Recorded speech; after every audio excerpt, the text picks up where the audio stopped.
안녕하세요. 자, 의료관계법규 첫 번째 시간입니다. 자, 법규는 국가고시에 5문제에서 6문제 정도 출제가 돼요. 그리고 이 법규 안에서 우리가 배워야 될 법의 종류가 6가지 있어요. 그래서 한 법당 거의 문제가 한 문제씩 출제된다라고 생각하시면 되세요. 그래서 어느 법도 하나도 빼놓을 게 없다라는 거. 자, 그 중에서 우리가 첫 번째로 배우게 되는 법은 의료법이고요. 의료법은 다른 법들에 비해서 좀 내용이 많아요. 그래서 좀 끊어서 영상을 찍어서 제가 올려드릴게요. 자, 그러면 이번 시간은 의료법 안에서 우리 의료법의 목적, 그리고 의료인과 의료기관에 대한 부분 공부를 먼저 해보도록 하겠습니다. 자, 의료법에서 우리가 첫 번째로 볼 내용은 목적입니다. 자, 어느 법이든 가장 먼저 항상 목적이 나와요. 그런데 6개의 법 중에서 목적이 시험에 나올 만한 것은 의료법이에요. 자, 그리고 의료법의 목적에서 우리는 그 단어를 그대로 외워야 된다. 자, 법규 공부하실 때 유념하실 게 법규에 나와 있는, 즉 법안에 나와 있는 그 단어를 그대로 외워야 된다. 요거 기억하세요. 자, 그래서 밑에 보시면 수준 높은 의료 혜택이란 말 나와요. 자, 여기서 우리는 수준 높은 이 말을 그대로 기억하셔야 돼요. 예를 들어서 뭐 최고의, 비슷한 말이긴 하잖아요. 그렇지만 이렇게 나오면 틀리다는 거죠. 그래서 법에 나온 그 단어, 그 말 그대로 외워야 된다. 자, 목적에서 우리가 기억해야 될 것은 무슨 의료 혜택, 수준 높은 의료 혜택, 요거 기억할게요. 자, 그래서 수준 높은 의료 혜택을 받을 수 있도록 국민 의료에 필요한 사항을 규정하고 국민의 건강을 보호 증진하는 법을 어떤 법이라고 하냐? 그러면 의료법, 이렇게 고르실 수 있도록. 자, 우리가 기억해야 될 단어는 무슨 의료 혜택, 수준 높은 의료 혜택, 이렇게 기억할게요. 자, 그 다음 의료인이 누구냐라는 걸 볼 건데요. 자, 의료인. 자, 먼저 의료인은 장관이, 자, 여기서 장관이라고 하는 거는 보건복지부 장관이에요. 우리가 지금부터 의료관계 법규에서 장관이라는 말이 계속 나올 텐데요. 장관은 한 사람밖에 없어요. 보건복지부 장관을 말하는 거예요. 그래서 제가 그냥 장관 하면 보건복지부 장관이구나 이렇게 알아들으시면 되세요. 자, 그런데 의료인은 누가 장관이 무엇을 주냐? 면허를 줘요. 자, 의료인은 장관이 무엇을 준다? 면허를 준다. 자, 참고로 우리 간호조무사들은요, 장관이 자격 인정을 해준다라는 게 달라요. 자, 장관은 같아요. 그런데 의료인은 면허를 받는 거고요. 간호조무사는 자격 인정을 받는 거예요. 그래서 이것도 추후에 한 번 더 내용이 나올 거예요. 다시 정리하면, 자, 의료인은 장관이 면허를 준다. 간호조무사는 장관이 자격 인정을 해준다. 그래서 면허와 자격이라는 부분이 조금 다르죠. 자, 그리고 밑에 보시면 의료인의 종류 볼게요. 자, 의료인의 종류는 총 5가지입니다. 자, 의사, 치과의사, 한의사, 그리고 조산사, 간호사. 자, 이렇게 해서 의료인의 종류는 5가지예요. 자, 의사들 3명, 의사, 치과의사, 한의사, 그 다음에 조산사, 간호사. 자, 이때 조산사도 기본적으로 간호사 면허가 있어야 돼요. 그리고 간호사 면허 있는 사람들이 조산사 과정을 이수를 해서 이렇게 시험을 보고 되는 게 조산사거든요. 그래서 조산사도 간호사다 생각하시면 돼요. 자, 여기에 지금 현재 약사 있나요, 없나요? 약사 없죠. 약사 의료인 아닙니다. 그 다음에 우리도 간호조무사도 지금 여기에 포함되지 않는다. 자, 의료인의 종류는 딱 5종류다. 의사, 치과의사, 한의사, 조산사, 간호사. 이렇게 5종류예요. 자, 그 중에서 우리가 이 사람들의 업무들을 좀 보는데요. 조산사와 간호사의 업무만 조금 보도록 할게요.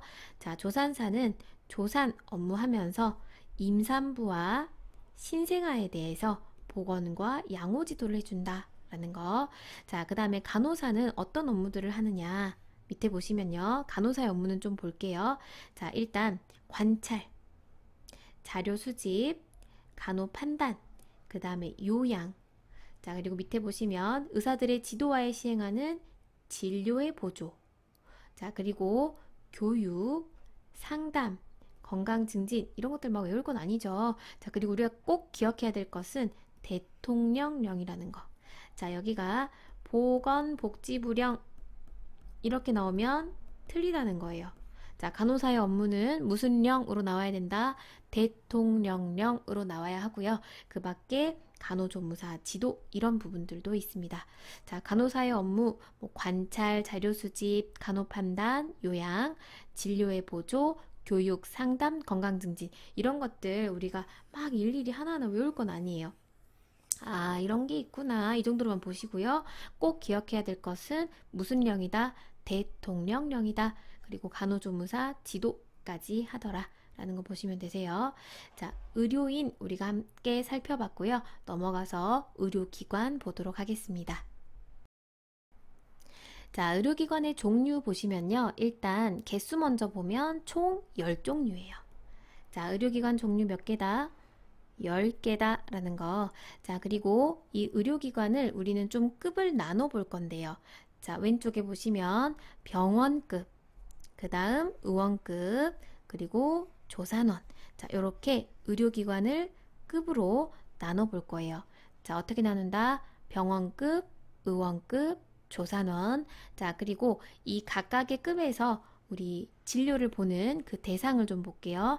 자, 병원급은 주로 어떤 환자냐면 입원 환자를 주로 진료하고요. 자, 의원급은 외래 환자, 그리고 조산원은 임산부나 신생아를 대상으로 합니다. 자, 병원급은 무슨 환자? 입원 환자. 의원급은 외래 환자. 자, 그리고 병원급의 종류와 의원급의 종류를 우리가 외우도록 할게요. 자, 병원급 종류 6개, 의원급 종류 3개 이렇게 볼 거예요. 자, 의원급부터 볼게요. 자, 의원급 종류는요. 의원, 치과의원, 한의원 이렇게 3개 있어요. 자, 의원급 종류 뭐뭐 있다? 의원, 치과의원, 한의원. 자, 그리고 병원급 종류 몇 개 있다 그랬죠? 6개 있다 그랬어요. 자, 그 6개의 종류 어떻게 구성되어 있는지 종류 보시면 종합병원 나오고요. 그 다음 병원, 치과병원, 한방병원, 요양병원, 정신병원. 자, 이렇게 구성이 됩니다. 정신병원은 가장 최근에 추가가 됐어요. 예전에는 병원급에 따로 정신병원이라는 말이 없었거든요. 근데 최근에 추가가 돼서 정신병원까지 우리는 병원급이라고 한다. 자, 의원급 종류 3가지. 의원, 치과의원, 한의원. 그 다음 병원급 종류 6가지. 종합병원, 병원, 치과병원, 한방병원. 그 다음 요양병원, 정신병원. 요양병원, 정신병원. 기억하세요. 자, 우리가 요양원이라는 데도 있잖아요. 요양원. 여기는 의료기관이 아니에요. 요양원 아니에요. 그런데 요양병원은 의료기관이다. 이 부분 잘 기억하시고요. 자, 그리고 우리가 지금까지 살펴봤던 이 종류 중에 보건소 있나요? 보건소 없죠? 보건소 의료기관 아니다. 그 다음에 약국 있었나요? 약국 없었죠? 약국도 의료기관 아니다. 그래서 보건소, 약국, 요양원 이런 것들은 의료기관이 아니에요. 그리고 최근에 뭐 많이 생기고 있는 우리 주간보호센터 이런 것들도 의료기관은 아니라는 거죠. 그래서 우리가 의료기관의 종류를 먼저 살펴보면서 그 개수와 종류를 보았습니다. 자, 그리고 나서 병원급은요, 내용을 조금 더 들어가야 돼요. 자, 병원급은 크게 제가 종합병원 다음에 이렇게 빗금 친 거 보이시죠? 자, 종합병원 다음에 빗금 친 이유가 종합병원과 나머지 병원을 비교하기 위해서예요. 자, 밑에 보시면 종합병원은 몇 병상 이상이냐면 100병상 이상이에요. 자, 종합병원은 몇 병상 이상? 100병상 이상. 그 다음에 그냥 병원이라고 하는 것은 30병상 이상이에요. 자, 외워줄게요. 종합병원은 100병상 이상, 병원은 30병상 이상이에요.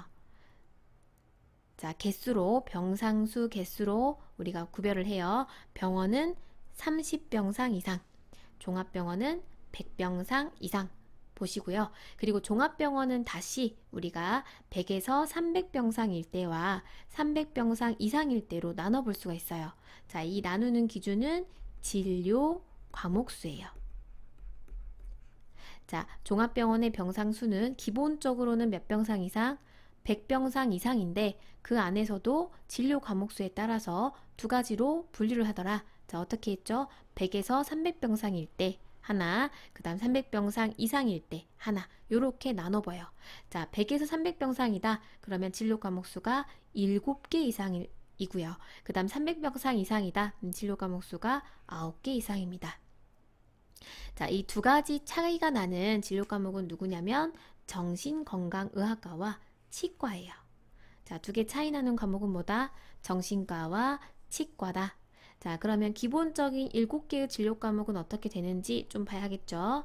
자, 내과, 외과, 산부인과, 소아청소년과. 자, 내외산소, 그죠? 그 다음에 영상의학과, 마취통증의학과, 진단검사의학과 또는 병리과. 자, 그래서 100에서 300병상일 때 그 7개의 진료 과목은 내과, 외과, 산부인과, 소아청소년과 중에서 3개를 갖고요. 그 다음에 영상의학과, 마취통증의학과, 그 다음 진단검사의학과 또는 병리과 이렇게 가진다는 거죠. 그래서 앞글자 따서 내외, 산소 중에서 3개, 그 다음 영마, 진 또는 병 이렇게 외웠어요. 자, 그리고 300병상이 넘어가면 진료 과목 수가 9개 이상인데 2개만큼 차이가 나는 것은 누구다?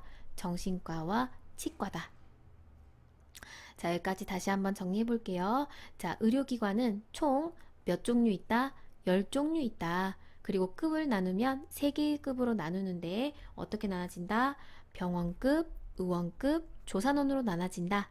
자, 병원급은 주로 입원 환자, 의원급은 외래 환자, 조산원은 인부와 신생아를 대상으로 하더라. 자, 그리고 그 종류를 좀 나눠보면 병원급은 몇 개? 6개. 의원급은 몇 개? 3개. 그리고 조산원은 1개. 자, 병원급 종류 6개 한번 이야기해 볼게요. 종합병원, 그 다음 병원, 치과병원, 한방병원, 요양병원, 정신병원. 그 다음에 의원급 3개는 의원, 치과의원, 한의원. 자, 이렇게 해서 종류를 개수별로 봤고요. 그 다음 병원급은 다시 종합병원과 그냥 병원으로 나눌 수 있는데 그 나누는 기준은 뭘로 나눈다? 병상수로 나눈다. 자, 종합병원은 몇 병상 이상? 100병상 이상. 병원은 30병상 이상. 종합병원 기억하세요. 300 아니에요. 종합병원 100병상 이상이에요. 자, 그리고 종합병원 안에서도 진료 과목수에 따라서 100에서 300병상일 때와 300병상 이상일 때로 나누는데 100에서 300병상일 때는 진료 과목수가 7개 이상, 300병상 이상일 때는 9개 이상이다. 2개만큼 차이가 나는데 그 2개의 진료 과목은 무엇이다? 정신과와 치과다. 자, 다음으로 상급 종합병원과 전문병원 공부하도록 할 건데요. 자, 각각이 어떤 질환을 다루냐 이것을 먼저 볼 거예요. 자, 상급 종합병원은 중증 질환을 다룬다.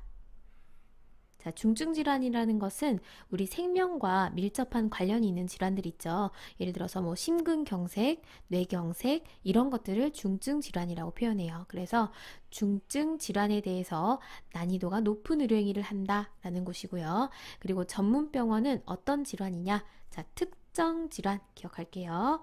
자, 중증 질환이다. 그러면 상급 종합병원.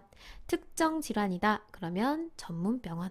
자, 그리고 상급이라는 말 옆에 종합병원이라는 말이 붙었죠. 그래서 상급 병원이라고도 하면 틀려요. 상급 종합병원이다 라고 나오고요. 그 상급 종합병원의 조건은 20개 이상의 진료 과목을 갖습니다. 자, 여기서 다시 한번 보면 기본적으로 종합병원은 우리 몇 병상 이상이었죠? 100병상 이상입니다. 자, 그런데 이 종합병원을 100에서 300병상일 때와 300병상 이상일 때로 나눴죠. 자, 이 나누는 기준은 진료 과목수였어요. 자, 진료 과목수가 100에서 300병상이다. 그러면 7개 이상. 그리고 300병상이 넘는다. 그러면 9개 이상이었죠. 자, 그런데 이 상급 종합병원 같은 경우에는 20개 이상의 진료 과목을 가진다라는 뜻이에요. 자, 진료 과목 몇 개 이상? 20개 이상. 자, 그리고 그 각각의 진료 과목마다 전속하는 전문의를 두어야 돼요. 그냥 오늘만 잠깐 왔다 가는 의사 이런 거 안 된다는 거죠. 그 상급 종합병원에 전속하는, 즉 완전히 거기에 소속돼서 일하는 전문의가 있어야 한다라는 거고요. 그리고 전문의를 수련시키는 기관이어야 한다라는 거예요. 우리 레지던트라고 많이 들어보셨죠? 자, 의사들이 졸업을 하면 1년 동안 인턴을 하고요. 그 다음 4년 동안 레지던트라는 과정을 거치는데 그 레지던트 4년 하는 과정을 전문의 수련이라고 생각하시면 돼요. 그리고 나서 이제 레지던트 4년 차에 비로소 전문의 시험을 봐서 전문의가 되는 거죠. 그래서 그렇게 전문의를 수련시키는 기관이어야 한다라는 거고요. 그 다음 세 번째. 인력, 시설, 장비 등을 보건복지부령으로 정하는 시설 기준에 맞춰서 갖춰라 라는 거고, 그 다음 질병군별 환자 구성 비율이 보건복지부령 기준에 해당할 것이라는 거. 그래서 조건 4가지 같이 살펴봤습니다. 자, 다시 정리할게요. 상급 종합병원은 무슨 질환을 다룬다? 중증 질환을 다룬다. 그리고 의료기관 중에서는 무엇 중에서 지정한다? 종합병원 중에서 지정한다. 즉, 다 같은 종합병원이 아니라 종합병원 중에서도 상급이다 라는 뜻이에요. 자, 그 다음 두 번째. 전문병원은 무엇을 다룬다? 특정 질환을 다룬다 라고 했고요. 전문 옆에 붙어 있는 용어가 병원이죠. 그래서 병원급 중에서 지정한다 라고 해요. 자, 다시 한번 간단히 정리하면 상급 종합병원은 무슨 질환 다룬다? 중증 질환을 다룬다. 그리고 무엇 중에 지정한다? 종합병원 중에서 지정한다. 자, 그 다음 전문병원은 무슨 질환을 다룬다? 특정 질환을 다룬다. 그리고 무엇 중에 지정한다? 병원급 중에서 지정한다. 자, 병원급 우리 몇 가지 있었죠? 6가지 있었어요. 자, 뭐뭐 있었냐면 병원, 치과병원, 한방병원, 자, 그리고 요양병원, 정신병원, 그리고 종합병원. 자, 이렇게 해서 병원급의 종류는 6가지입니다. 자, 병원급 종류 6가지 이 중에서 지정을 한다 라는 뜻이에요. 자, 이런 상급 종합병원과 전문병원은요, 우리 누가 평가하냐면 장관이 평가하고요. 몇 년마다 하냐면 3년마다 합니다. 그래서 장관이 3년마다 평가를 해서 재지정하거나 또는 지정을 취소할 수도 있다라는 거예요. 자, 밑에 다시 한번 표로 정리하면요. 상급 종합병원은 다루는 질환이 중증 질환이다. 전문병원은 다루는 질환이 특정 질환이다. 자, 그리고 상급 종합병원은 붙어있는 종합병원 말 그대로 무엇 중에서 지정한다? 종합병원 중에서 지정한다. 그리고 전문병원은 무엇 중에서 지정한다? 병원급 중에서 지정한다. 자, 병원급 몇 개? 6개. 6가지 병원급 6가지 중에서 지정하는 게 전문병원이다. 이렇게 정리하시면 되세요. 그래서 한 줄 한 줄로만 정리하셔도 돼요. 상급 종합병원은 중증 질환에 대해서 난이도가 높은 의료행위를 하는 종합병원. 전문병원은 특정 질환에 대해서 난이도가 높은 의료행위를 하는 병원. 그리고 무엇 중에 지정한다? 병원급 중에서 지정한다. 자, 둘 다 장관이 3년마다 평가를 해서 잘하고 있으면 재지정, 잘 못하면 취소할 수도 있더라. 자, 여기까지 우리 이론 정리 마무리해봤습니다. 자, 이번 시간은 여기서 마치고요. 또 이어서 우리 영상 올려드리도록 할게요.